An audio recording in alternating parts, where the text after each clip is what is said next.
Visualiza el silencio sepulcral que hoy recorre los pasillos de Miraflores. Un silencio que no es de paz, sino de una caída estrepitosa que ha dejado al descubierto las entrañas de un clan familiar convertido en corporación criminal. La historia de Venezuela ha dado un giro total y lo que antes eran rumores de pasillo bajo el amparo de la impunidad, hoy son expedientes judiciales que pesan toneladas en las cortes de Nueva York. El nombre de los narcosobrinos, Efraín Antonio Campo Flores y Frankie Francisco Flores de Freitas, vuelve a resonar en las frecuencias de inteligencia no como un caso cerrado, sino como la pieza inicial de un rompecabezas mucho más siniestro que involucra a todo el árbol genealógico del poder en Caracas. Tras la espectacular extracción forzada de Nicolás Maduro el pasado 3 de enero de 2026, las unidades de élite no solo se llevaron al objetivo central, se apoderaron de servidores, libros de contabilidad paralela y documentos clasificados que revelan que la operación de los sobrinos en 2015 no fue un incidente aislado, sino el ensayo general de una red transnacional de narcoterrorismo gestionada desde el despacho de la primera combatiente. Las nuevas pruebas, halladas en cajas fuertes ocultas bajo el asfalto de Fuerte Tiuna, demuestran que mientras el pueblo venezolano se sumía en la desnutrición, la élite heredera del chavismo perfeccionaba un sistema de exportación de cocaína utilizando la logística del propio Estado, desde el hangar presidencial en Maiquetía hasta los buques cisterna de la petrolera estatal. El regreso de este escándalo no se trata de una simple repetición de cargos, sino del hallazgo de transferencias millonarias en criptomonedas que vinculan directamente a Nicolásito Maduro Guerra y a los hijos de Cilia Flores con las rutas que los sobrinos dejaron trazadas. Estamos hablando de una estructura que sobrevivió al indulto político y que se fortaleció en las sombras, utilizando a testaferros jóvenes y empresas fachada en paraísos fiscales como las Islas Caimán y Luxemburgo para lavar el rastro de la sangre. Los informes de la Oficina de Investigación del Crimen Financiero del Departamento del Tesoro sugieren que la familia presidencial no solo permitía el tráfico, sino que operaba como el consejo de administración de un holding criminal que integraba el tráfico de oro de Guayana con el envío de toneladas de polvo blanco hacia las costas de Europa y los Estados Unidos. La caída del muro de acero de Maduro ha dejado a Cilia Flores en una posición indefendible. Si antes los sobrinos eran el punto débil, hoy son el hilo del que tira la justicia para desmantelar un esquema de poder donde las esposas, los hijos y los hermanos de la cúpula militar del cartel de los soles han jugado un papel de cómplices activos. Las investigaciones de periodistas de la talla de Castro Ocando y Gustavo Azócar cobran hoy una relevancia profética al confirmarse que los relojes de alta gama de $50,000 y los viajes en jets privados de última generación eran financiados por una economía paralela que hoy finalmente ha sido cortada de raíz. El mundo observa con atención cómo el mito de la revolución se desmorona ante la evidencia física de facturas falsas por cientos de millones de dólares y rutas de narcotráfico protegidas por baterías de defensa antiaérea rusas que, al final, no pudieron protegerlos de la verdad. El rastro documental que hoy sostiene las acusaciones contra el clan Flores Maduro no se limita a testimonios de informantes protegidos, sino a una montaña de evidencia digital recuperada de los dispositivos encriptados que los sobrinos, en su exceso de confianza, nunca terminaron de purgar. Documentos de inteligencia recientemente desclasificados detallan cómo la estructura que llevó a Efraín Campo Flores y Frankie Flores de Freitas a una prisión federal en 2015 era apenas la punta de un iceberg que se extendía hasta el despacho de Nicolás Maduro Guerra, conocido como Nicolásito. Las nuevas pruebas apuntan a que el hijo del dictador habría heredado y perfeccionado las rutas que sus primos dejaron vacantes convirtiendo el cuerpo de inspectores de la presidencia en una agencia de logística para el movimiento de cargamentos ilícitos bajo la apariencia de ayuda humanitaria y suministros industriales. El análisis forense de los servidores incautados en la sede del Servicio Bolivariano de Inteligencia Nacional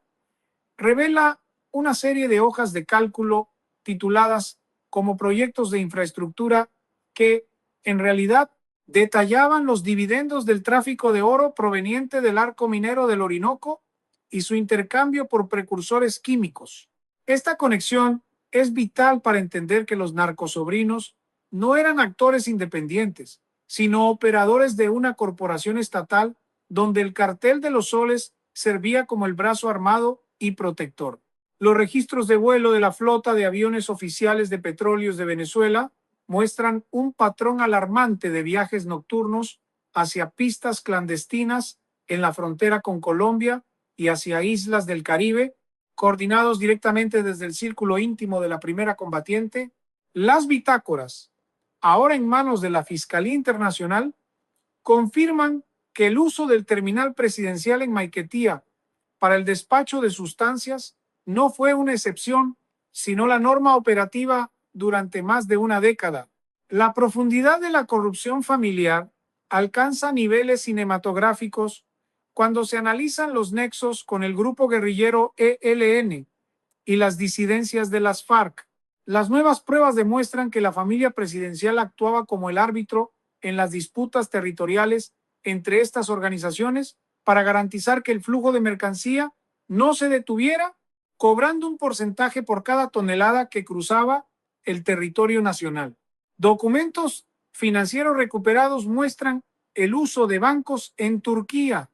y los Emiratos Árabes Unidos para procesar pagos que luego eran convertidos en criptomonedas, evadiendo todas las sanciones internacionales impuestas por el Departamento del Tesoro. Esta sofisticación financiera es lo que diferencia el caso actual del descuido inicial de los sobrinos en Haití. Aquí estamos frente a una ingeniería de lavado de dinero que involucra a una red de testaferros jóvenes, hijos de generales y amigos cercanos de la familia que manejaban cuentas por cientos de millones de dólares. Mientras la narrativa oficial intentaba presentar a los sobrinos como víctimas de un secuestro imperialista tras su canje por ciudadanos estadounidenses, la realidad tras bastidores era muy distinta. Al regresar a Caracas, lejos de ser apartados, fueron integrados en el esquema de seguridad estatal, actuando como enlaces clave con el crimen organizado transnacional. Los informes de inteligencia técnica sugieren que incluso desde las sombras siguieron supervisando el control de puertos y aeropuertos estratégicos, asegurándose de que el legado de la impunidad se mantuviera intacto. Sin embargo, lo que no previeron fue que el colapso del régimen dejaría al descubierto las comunicaciones de WhatsApp y Telegram que hoy sirven como el clavo final en el ataúd judicial de Cilia Flores. En esos mensajes, la frialdad con la que se discuten embarques y sobornos a altos mandos militares revela una desconexión total con el sufrimiento del pueblo venezolano, confirmando que para el clan en el poder, el país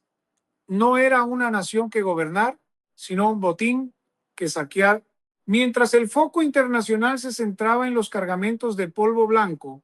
una operación mucho más lucrativa y silenciosa se gestaba bajo la mirada cómplice de Nicolás Maduro Guerra, conocido en los círculos de poder como Nicolásito. Las nuevas evidencias recuperadas de los archivos secretos de la vicepresidencia revelan que la estructura de los narcosobrinos fue el andamiaje perfecto para lo que los analistas denominan ahora la ruta del oro de sangre. No se trataba solo de droga, era la transformación de los recursos minerales de la nación en una caja chica privada para la familia presidencial. Los documentos detallan cómo aviones con siglas oficiales partían desde la zona del arco minero con destino a Turquía e Irán,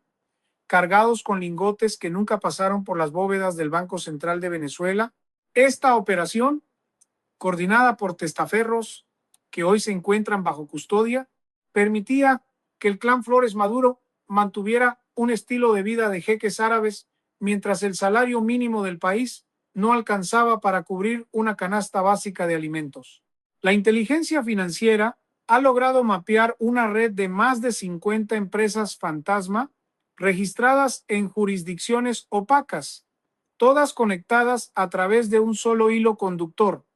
el apellido Flores. Las declaraciones recientes de exfuncionarios del Ministerio de Finanzas indican que los narcosobrinos, tras su regreso al país, no solo se encargaron de la seguridad de las rutas, sino que actuaron como embajadores plenipotenciarios ante grupos criminales de los Balcanes para intercambiar recursos naturales por tecnología de vigilancia y armamento para los colectivos. Esta revelación es demoledora,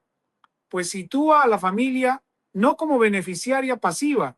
sino como arquitecta de un Estado mafioso que canjeaba la soberanía nacional por la supervivencia económica de su propia estirpe. En los dispositivos incautados se han encontrado fotografías de cargamentos de oro y fajos de billetes de $100 apilados en sótanos de mansiones en la urbanización La Lagunita, pruebas gráficas que desmienten cualquier discurso de austeridad revolucionaria. El papel de Cilia Flores en este esquema es el de la gran operadora estratégica. Mientras en público se presentaba como la madre de la revolución, los registros de comunicaciones interceptadas muestran a una mujer que autorizaba movimientos de personal militar para proteger los intereses comerciales de sus hijos y sobrinos. No había decisión de importancia en el puerto de Puerto Cabello que no pasara por su aprobación indirecta, asegurando que los contenedores marcados con códigos especiales nunca fueran inspeccionados por las aduanas. Este control total del Estado permitió que el clan familiar se sintiera invulnerable, al punto de utilizar cuentas personales para pagar deudas de la logística del narcotráfico, una arrogancia que finalmente les ha costado la libertad. Los peritos internacionales han identificado transferencias por un valor superior a los $800 millones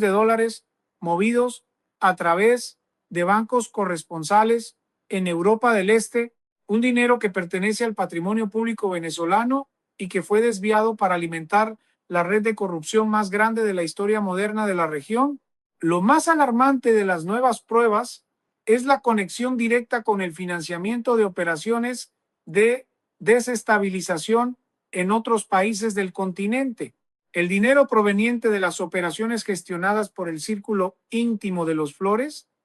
no solo servía para el lujo personal, sino para comprar voluntades políticas y financiar campañas en el extranjero, buscando crear un anillo de protección ideológica que impidiera el avance de las investigaciones judiciales. Sin embargo, la captura de los archivos físicos y digitales ha dejado a sus aliados sin argumentos. La narrativa de la persecución política se desmorona cuando los fiscales presentan las grabaciones de video donde se ve a miembros de la familia discutiendo el porcentaje de pureza de la mercancía y la logística de los envíos hacia las costas de Florida y España. El regreso de los narcosobrinos al expediente judicial no es una casualidad, es la consecuencia inevitable de un sistema que puso los intereses de una familia por encima del destino de 30 millones de ciudadanos y que hoy, ante el peso de la evidencia, no tiene más escapatoria que enfrentar el juicio de la historia y de la justicia internacional. La presión de la justicia estadounidense no es solo una amenaza retórica, es una red que se cierra con precisión quirúrgica sobre cada miembro del círculo íntimo de Miraflores. Los analistas del Comando Sur y la DEA han bautizado esta etapa como la fase de máxima exposición, donde el regreso del caso de los narcosobrinos actúa como el catalizador definitivo para las órdenes de captura contra la cúpula militar del cartel de los Soles. Un detalle fundamental que ha salido a la luz en los últimos días es el uso de tecnología de rastreo de última generación, infiltrada en los objetos más insospechados del entorno presidencial. Según las investigaciones del periodista Gustavo Azócar, un reloj de alta gama recibido por Nicolás Maduro se convirtió en el caballo de Troya que permitió a la inteligencia occidental mapear no solo su ubicación exacta, sino también registrar conversaciones críticas donde se discutían los embarques gestionados por los hijos de Cilia Flores. Este dispositivo, más que un lujo, fue el micrófono que capturó la confesión de una familia que se creía dueña del destino de una nación mientras operaba como una gerencia criminal de alto nivel. La desclasificación de estos audios ha provocado un terremoto dentro de las Fuerzas Armadas. Los generales, que antes juraban lealtad absoluta al proceso, ahora se encuentran ante una realidad innegable. Los narcosobrinos nunca dejaron el negocio. Las nuevas pruebas demuestran que tras el canje de prisioneros, Efraín y Frankie fueron recibidos no como familiares rescatados, sino como activos operativos que debían recuperar el control de las pistas en el estado Apure y Falcón. Esta reactivación de sus funciones, bajo el amparo directo de la primera combatiente, es lo que ha llevado a que el sistema de justicia internacional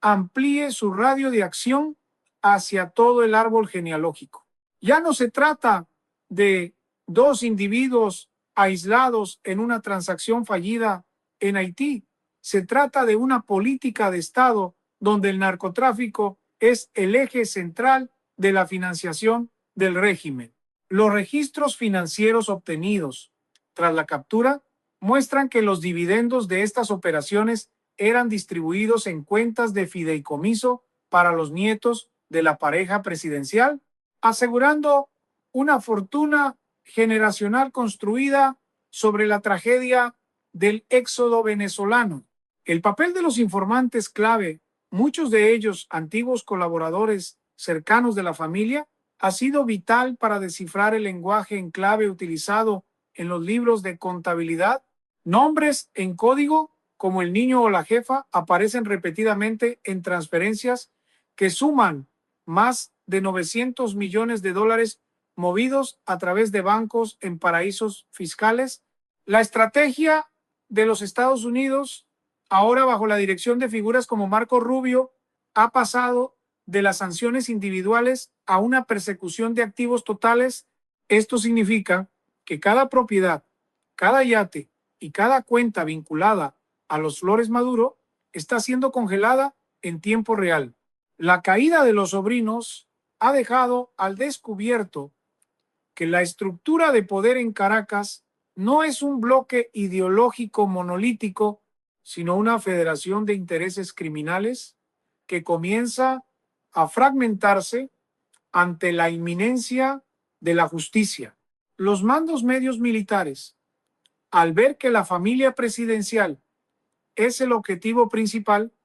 están empezando a negociar sus propias salidas, entregando pruebas adicionales sobre cómo los sobrinos utilizaban los radares militares para dar paso libre a las aeronaves cargadas de ilícitos. Estamos presenciando el colapso de una narrativa de resistencia que ha sido sustituida por la cruda realidad de los expedientes judiciales. Las nuevas pruebas no solo hunden a la familia, sino que exponen la complicidad de instituciones enteras que fueron puestas al servicio de una red de tráfico transnacional. El regreso de los narcosobrinos a la escena pública como piezas centrales del rompecabezas judicial es la mayor pesadilla de Cilia Flores, quien ahora ve cómo sus esfuerzos por proteger a su descendencia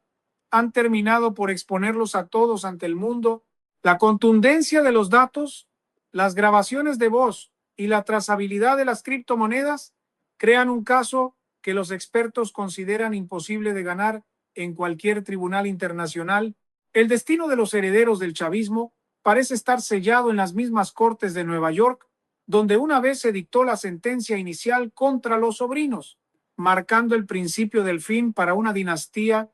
que confundió el poder con la impunidad total. La arquitectura del terror y la corrupción construida por el clan Flores Maduro ha comenzado a devorarse a sí misma desde adentro. Las nuevas pruebas, que incluyen testimonios jurados de exedecanes y secretarios privados, revelan que la red de los narcosobrinos era en realidad una escuela de formación para la nueva generación de la cleptocracia venezolana. Se ha descubierto que bajo la fachada de programas de desarrollo social se desviaron más de 1.200 millones de dólares hacia cuentas en el sudeste asiático y Rusia, fondos que estaban destinados originalmente a la importación de alimentos básicos. Este nivel de traición al pueblo no solo tiene implicaciones criminales, sino que ha fracturado la lealtad de los mandos medios militares, quienes ahora ven con resentimiento cómo la familia presidencial aseguraba su futuro en el extranjero, mientras ellos eran obligados a reprimir a sus propios compatriotas por sueldos de miseria. La investigación ha revelado que la influencia de Cilia Flores se extendía hasta la selección de los jueces y fiscales que debían supervisar las zonas de control minero, garantizando que cualquier interferencia en las operaciones de sus sobrinos fuera castigada con la destitución o el encarcelamiento. Documentos internos de la inteligencia militar colombiana, compartidos recientemente con las autoridades internacionales, confirman que los narcosobrinos mantenían reuniones regulares en la zona fronteriza con emisarios de carteles mexicanos para coordinar el uso de submarinos artesanales en la salida de cargamentos hacia Centroamérica. Esta sofisticación logística demuestra que la operación no era un emprendimiento familiar amateur, sino una división estratégica de un consorcio criminal global que utilizaba los recursos de la petrolera estatal, Petrolera de Venezuela, para camuflar el movimiento de activos ilícitos bajo la apariencia de comercio de hidrocarburos. El papel de Nicolás Maduro Guerra ha cobrado un protagonismo oscuro en los últimos hallazgos. Nicolásito, según los libros contables incautados, era el encargado de supervisar la fundición del oro extraído ilegalmente para convertirlo en barras sin sellos oficiales, facilitando su venta en el mercado negro internacional. Las pruebas demuestran que los beneficios de este comercio se utilizaban para financiar una red de propaganda digital y espionaje que operaba desde el Fuerte Tiuna, destinada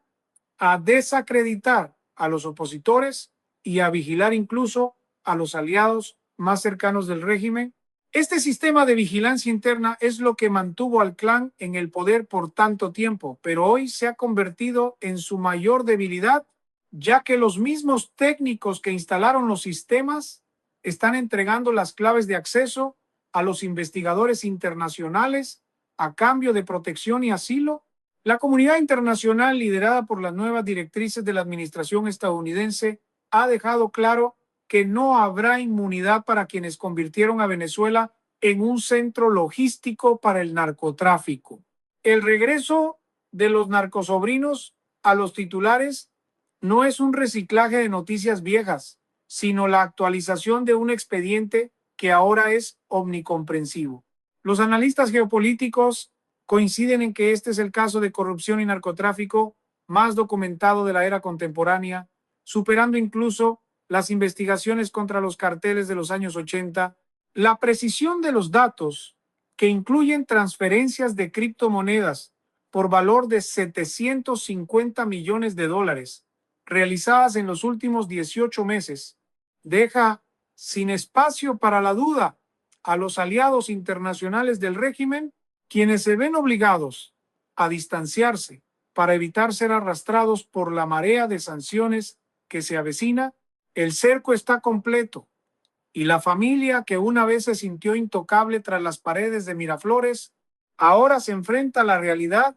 de que no hay rincón en el mundo lo suficientemente remoto para esconderse de la justicia que hoy reclama el pueblo venezolano. El epílogo de esta oscura crónica no se escribe con la tinta roja de una revolución agotada, sino con el rigor de las sentencias judiciales que hoy resuenan desde el Distrito Sur de Nueva York hasta los pasillos de la Corte Penal Internacional en La Haya. Lo que comenzó como un incidente aislado de dos jóvenes arrogantes intentando traficar 800 kilogramos de cocaína en 2015 ha culminado en el desmantelamiento total de una dinastía que confundió un Estado-nación con una hacienda criminal privada. Tras la extracción de Nicolás Maduro aquel 3 de enero de 2026, la comunidad internacional ha tenido acceso por primera vez a la verdadera magnitud del saqueo. Los peritos financieros estiman que la cifra total de fondos desviados por el clan Flores Maduro y su red de testaferros supera los 150.000 millones de dólares, una cantidad que podría haber reconstruido la infraestructura de Venezuela 3 veces. Las nuevas pruebas, ahora bajo custodia federal, son el testamento de una traición sistemática, los testimonios de los narcosobrinos, quienes finalmente han decidido colaborar plenamente para evitar la cadena perpetua, han proporcionado el mapa exacto de las cuentas ocultas en paraísos fiscales y las identidades de los banqueros cómplices en Europa y Asia que facilitaron el blanqueo. Esta cooperación ha permitido que el gobierno de transición, con el apoyo de la Administración de Estados Unidos, inicie el proceso de repatriación de activos más grande de la historia moderna. El mensaje es claro: el tiempo de la impunidad ha terminado. Cada propiedad de lujo en Madrid, cada apartamento frente al mar en Miami y cada cuenta secreta vinculada a los hijos y sobrinos de la cúpula está siendo rastreada y congelada. La justicia no solo busca castigar a los culpables, sino devolver a los ciudadanos venezolanos lo que les fue arrebatado durante décadas de gestión mafiosa. En Caracas, la caída de los Flores ha provocado un vacío de poder que está siendo llenado por una nueva institucionalidad que busca limpiar las Fuerzas Armadas de la influencia del cartel de los soles. Los archivos incautados muestran cómo los narcosobrinos utilizaban los sistemas de inteligencia del Estado no para proteger al pueblo, sino para vigilar a sus propios socios, creando una red de desconfianza que finalmente facilitó el colapso del régimen desde adentro. La figura de Silvia Flores, una vez considerada la mujer más poderosa del país, hoy se reduce a la de una acusada más en un banquillo internacional, enfrentando cargos que van desde el narcotráfico hasta el financiamiento del terrorismo. La caída de su círculo más íntimo es la prueba final de que ninguna red de protección, por más densa que sea, puede resistir el peso de la evidencia física y la determinación de una justicia que, aunque tardó, llegó con una fuerza imparable. Venezuela comienza hoy un nuevo capítulo, uno donde el nombre de los narcosobrinos no será recordado como un símbolo de poder, sino como la advertencia definitiva sobre las consecuencias de la corrupción absoluta. El regreso de este caso al centro de la escena política mundial ha servido para cerrar un círculo de criminalidad que mantuvo a una nación como rehén. Mientras los juicios avanzan y las celdas se cierran tras los miembros de la familia que se creyó dueña del sol, el pueblo venezolano observa cómo se desmorona el mito de la invulnerabilidad. La historia registrará este momento como el triunfo de la verdad sobre el engaño y de la ley sobre la fuerza bruta. El legado del clan Maduro Flores queda hoy sepultado bajo el peso de 1000 folios de pruebas irrefutables,